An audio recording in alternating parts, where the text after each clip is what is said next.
I read somewhere that mathematicians can turn a sphere inside out. Yes, that's true. What's the big deal? Just poke a hole in it and pull it through. Sure, but the point is to do it without making a hole. But then it seems impossible. You're right. You cannot do it with an ordinary sphere, like a basketball. You have to understand the rules of the game. This sphere is made of an abstract elastic material that can stretch and bend and pass through itself. But you cannot rip or puncture this material without destroying it, and you cannot crease it or bend it sharply. If the surface can pass through itself, what's the problem? Do you think allowing self-intersections makes it easy? Try it. I'll push the two halves right through each other. Be careful. What about that ring around the equator? Remember, you mustn't tear or crease it. Let me try again. That's no good either. You're pinching it infinitely tight. But then there's no way. It's impossible. You'd have to crease or pinch it to turn it inside out. It is surprising, but watch this. Is this it? Is this a sphere turning inside out? You bet. That wasn't easy to follow, was it? To figure out what's going on, let's look at something simpler. A circle. We'll build a vertical wall along the circle so that we can color the two sides differently. Can you gradually turn this circle into this other circle, where the purple and gold sides are reversed without creating sharp corners? Of course. I can turn a rubber band inside out. Remember, we're really trying to turn the circle inside out. We only built the wall so we could see the different sides. Oh, yes. The wall has to stay vertical, and it can't have creases, but it can pass through itself. Fine. Let me try. Watch out. That was a sharp bend. If we could make sharp bends in the material, we'd be able to turn any curve into any other by moving each point of the initial curve in a straight line toward a target point in the final curve.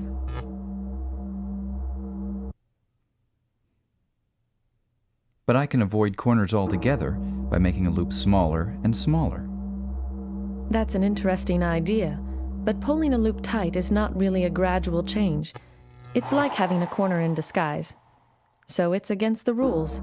Well, if you can't have corners, and you can't pull loops tight, I think it's impossible to turn the circle inside out. Yes, you're right. Wait a minute. Am I supposed to believe that you can turn a sphere inside out, but not a circle? Yes. There is something fundamental about curves that would have to change if you were to turn a circle inside out, and that something cannot change under our allowed motions. And what's that? I'll explain.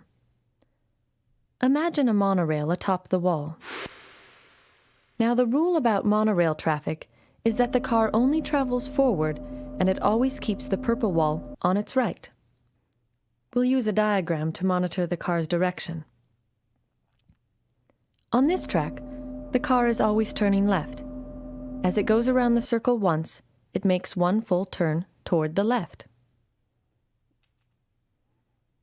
On a more complicated track, the car might sometimes be turning left and sometimes right. But the net amount of turning after one complete circuit is always some number of full turns in one direction or the other. The number of full turns it makes toward the left is called the curve's turning number.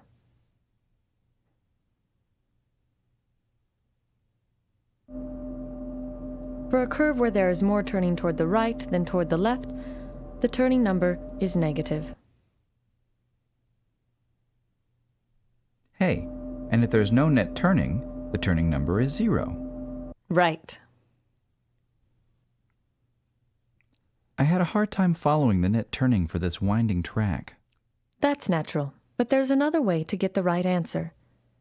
Find the spots where you're traveling in a particular direction, like due east. Let's see. Since we're looking from the south, that would be wherever the monorail is going toward our right, where we see the purple wall face on. Exactly. At some of these points, the track is curving away from us.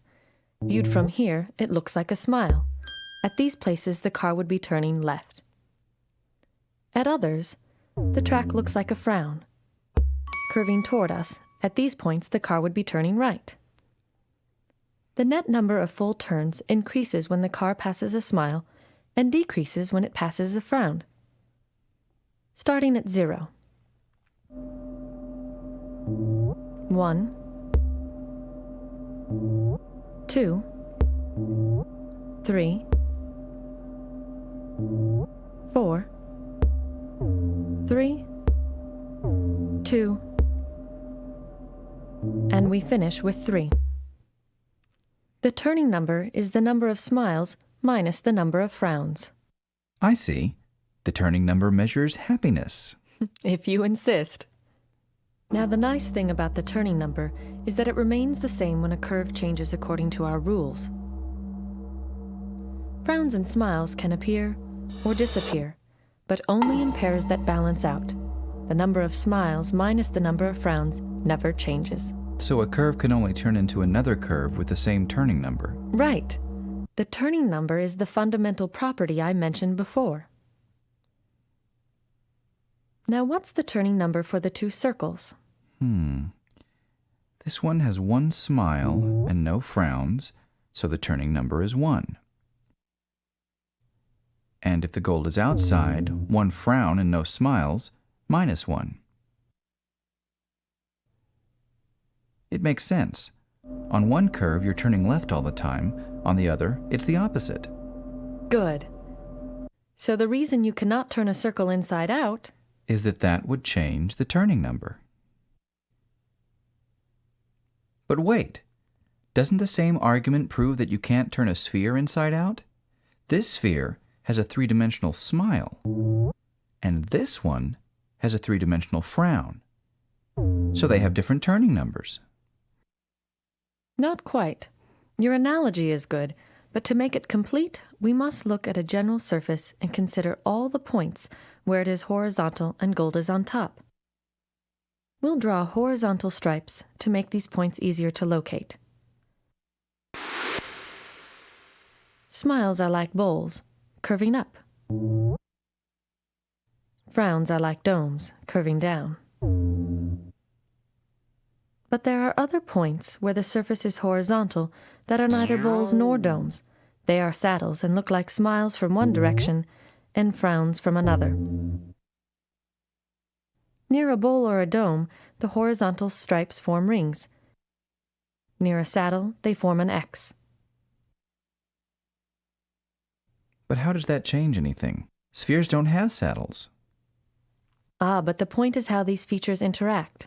Look, a dome and a saddle can come together and cancel out.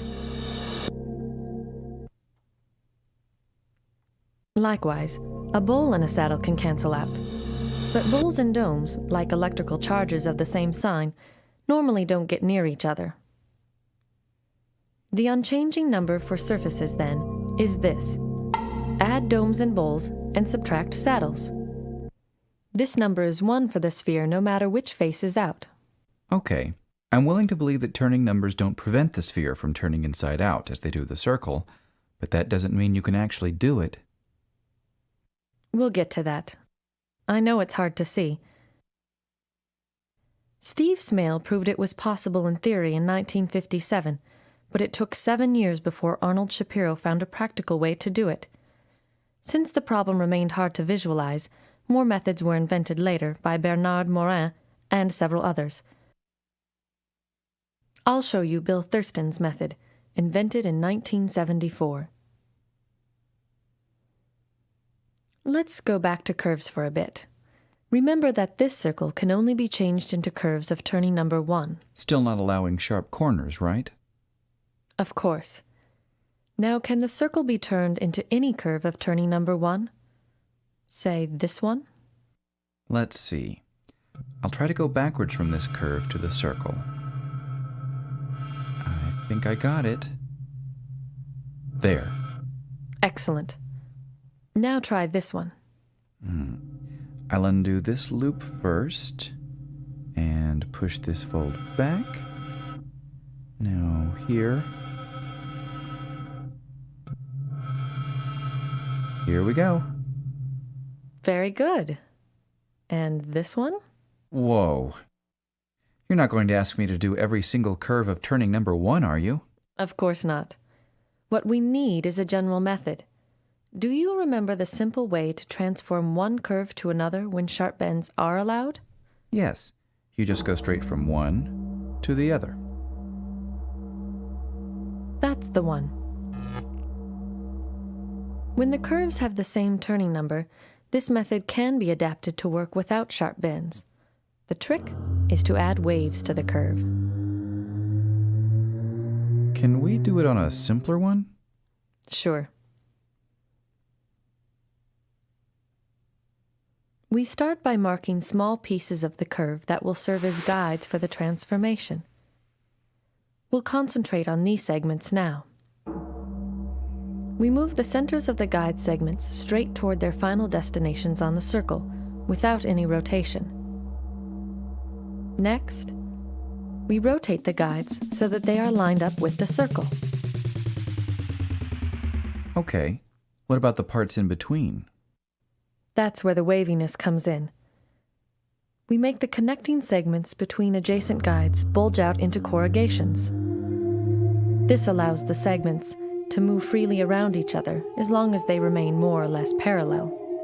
Oh, I see. The guides can move around without creating sharp bends. Correct. Here is the transformation of the whole curve. The original curve in blue develops sharp corners, but the wavy curve is springy enough to remain smooth throughout. We have to keep adjacent guides roughly parallel as we rotate them to align with the circle. This is possible as long as the turning number of the original curve is 1. Why can't we align the guides if the turning number isn't 1? Watch what happens when we try to turn a figure 8 into a circle.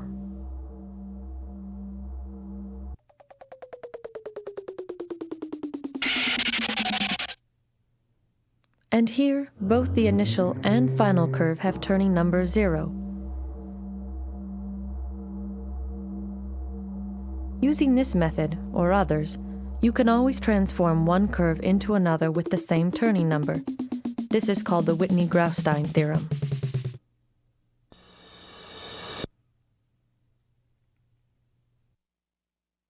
And what does this have to do with the sphere? A lot. Think of the sphere as a stack of circles, deformed into a barrel shape and closed off by caps above and below. Just as we made our curves more pliable by dividing them into guide segments connected by waves, we divide the barrel into guide strips that alternate with wavy strips. The waviness dies out at the top and bottom, so as to match the caps. This is going to get complicated. Then, for now, let's look at a single guide strip along with the caps. Start by pushing the two caps past each other. Before, when I pushed the poles through, it made a crease. Stop before the crease, when the guide has a loop in the middle. Now we turn the two caps in opposite directions, because we want to convert the loop in the middle to twisting at the ends. Oh, I know. It's like a belt. If you put a loop in the middle and pull the ends tight, the loop turns into twisting.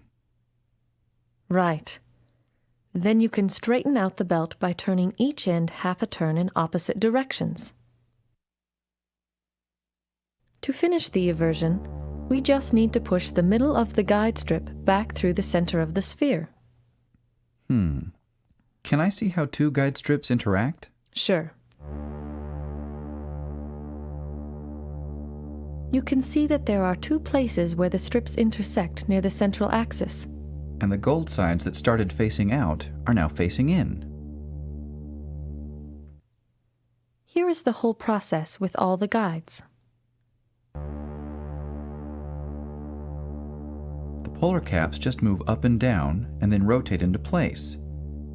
Ah, that's why they don't require any springiness. Exactly. Now let's look at two guides and the corrugation between them, from a pole to the equator.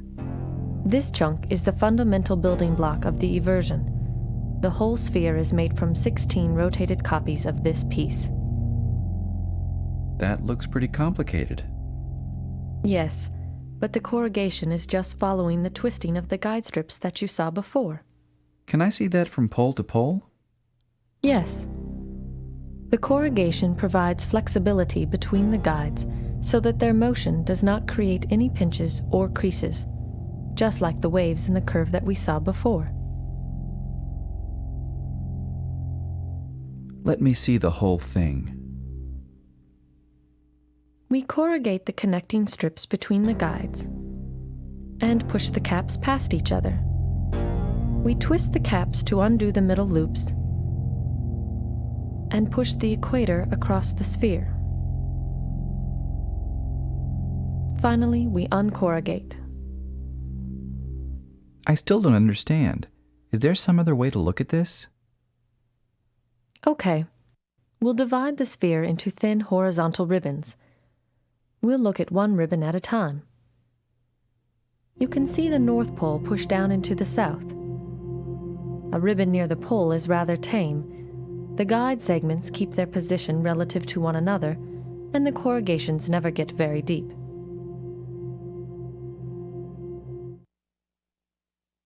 Ribbons closer to the equator are wilder, so we'll split the screen to see what's going on. On the right, the camera tracks the ribbon from above, so its apparent size does not change. This overhead view highlights the symmetries that are hidden in the side view on the left, where we see the position of the ribbon in space.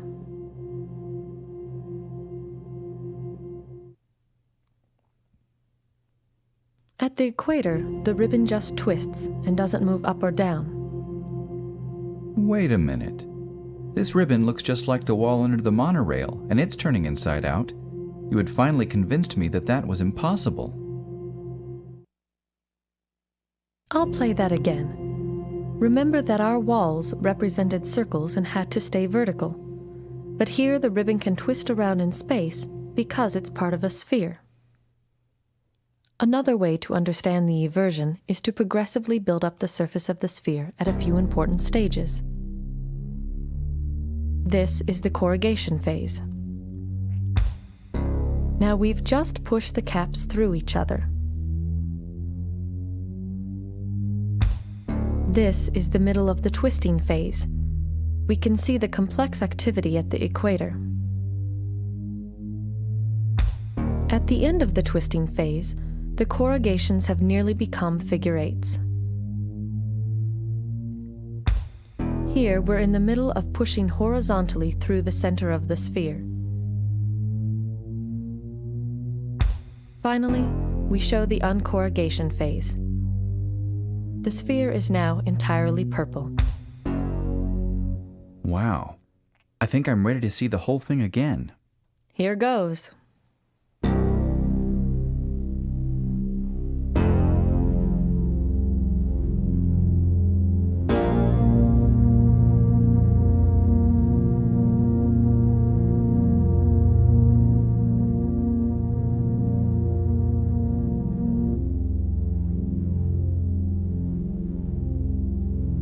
You were right.